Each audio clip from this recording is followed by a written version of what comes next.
ఆంధ్రప్రదేశ్ ముఖ్యమంత్రి చంద్రబాబు నేడు పలువురు కేంద్ర మంత్రులతో ఢిల్లీలో భేటీ కానున్నారు. ఆంధ్రప్రదేశ్ ప్రాజెక్టుల విషయంలో కేంద్ర సహాయం కోసం చంద్రబాబు నాయుడు 2 రోజులు ఢిల్లీలో పర్యటిస్తున్నారు.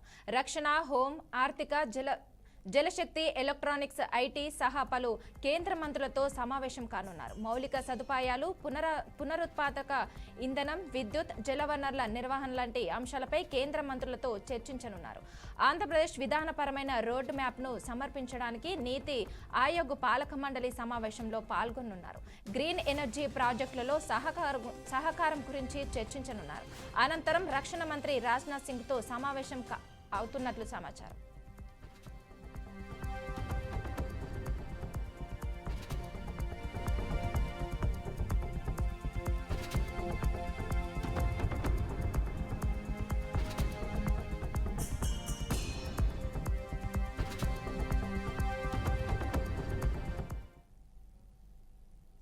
పాకిస్తాన్ ఇంటెలిజెన్స్ అధికారులతో సంబంధాలున్నట్లు ఎన్ఐఏ విచారణలో అంగీకరించిన యూట్యూబర్ జ్యోతి మల్హోత్రాకు హిసార్ జిల్లా కోర్టు మరో 4 రోజుల రిమాండ్ విధించింది. 5 రోజుల పాటు జ్యోతిని విచారించిన అధికారులు ఆమె నుంచి కీలక విషయాలు రాబట్టారు. కస్టడీ ముగియడంతో జ్యోతిని కోర్టులో హాజరుపరిచారు. ఆమెను మరికొన్ని రోజులు కస్టడీకి ఇవ్వాలని పోలీసులు న్యాయస్థానాన్ని కోరారు. వాదనలను పరిగణలోకి తీసుకున్న కోర్టు మరో 4 రోజుల పాటు ఆమెకు రిమాండ్ విధించింది. ఆమె విదేశీ ప్రయాణాలకు డబ్బు ఎక్కడి నుంచి వచ్చిందన్న కోణంలో అధికారులు దర్యాప్తు చేస్తున్న క్రమంలో కొత్త విషయం బయటకొచ్చింది. జ్యోతికి స్పాన్సర్షిప్ చేసిన వాటిలో యుఏఈకి చెందిన ట్రావెల్ కంపెనీ వెగో ఉన్నట్లు సమాచారం. జ్యోతి మరో యూట్యూబర్ ప్రియాంకతో కలిసి ఒడిశాలోని పూరి ఆలయంతో పాటు ప్రపంచ ప్రఖ్యాత కోనార్క్ ఆలయాన్ని కూడా సందర్శించినట్లు Puri crime branch IG Sarthak Shadangi తెలిపారు.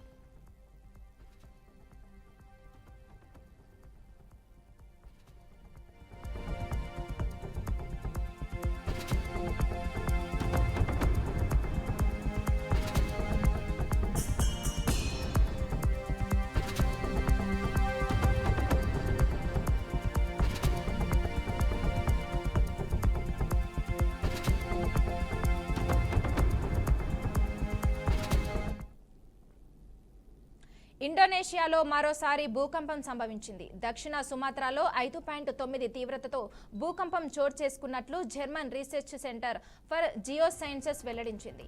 ఈ భూకంపం భూమికి 10 కిలోమీటర్ల లోతులో సంభవించిందని పేర్కొంది. అయితే ఈ ప్రకంపనల వల్ల ఎటువంటి ప్రాణ నష్టం లేదా ఆస్తి నష్టం సంభవించలేదని అధికారులు తెలిపారు. ఇక ఇదే సమయంలో నేపాల్లో కూడా స్వల్ప భూకంపం నమోదైంది. అక్కడ భూకంప తీవ్రత 4.3గా నమోదైందని అధికారులు తెలిపారు. భూకంప కేంద్రం 29.36 డిగ్రీల ఉత్తర ఆకాంక్షం, 80.44 డిగ్రీల తూర్పు రేఖాంశం వద్ద భూమికి 10 కిలోమీటర్ల లోతులో గుర్తించబడింది. నేపాల్ భూకంపంలో కూడా ఎటువంటి ప్రాణ నష్టం జరిగినట్టు సమాచారం లేదని స్థానిక అధికారులు స్పష్టం చేశారు.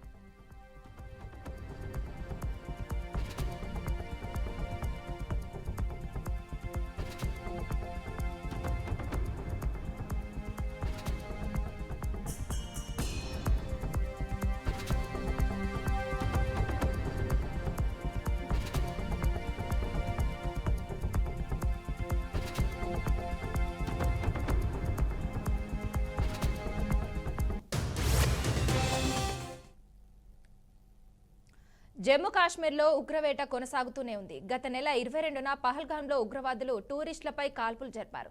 కేంద్రం ఈ ఉగ్రదాడిని తీవ్రంగా తీసుకుంది. జమ్మూలో తీవ్రవాదులు ఉన్నట్లు సమాచారం రావడంతో జమ్మూలో డ్రోన్లు 3D మ్యాపింగ్ సాయంతో ఉగ్రవాదుల కోసం గాలింపు చర్యలు ముమ్మరం చేశారు. దచ్గామ్, కుల్గామ్, షోపియాం, అనంతనాగ్ ప్రాంతాల్లో పాటు పహల్గామ్ చుట్టుపక్కల అడవుల్లో భద్రతా బలగాలు గాలింపు చర్యలను కొనసాగిస్తుంది.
జమ్మూ కాశ్మీర్లో ఉగ్రవేట కొనసాగుతూనే ఉంది. గత నెల 22న పహల్గాంలో జరిగిన ఉగ్రవాదులు టూరిస్టులపై కాల్పులు జరిపారు.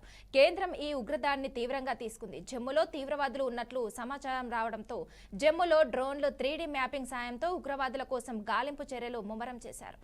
దచ్గాం, కుల్గాం, షోపియాన్, అనంతనాగ్ ప్రాంతాలతో పాటు పహల్గాం చుట్టుపక్కల అడవుల్లో భద్రతా బలగాలు గాలింపు చర్యలను కొనసాగిస్తోంది.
ఇవి ఇప్పటివరకున్న bulletin updates. Keep watching BRK news తెలుగుడి సత్తా.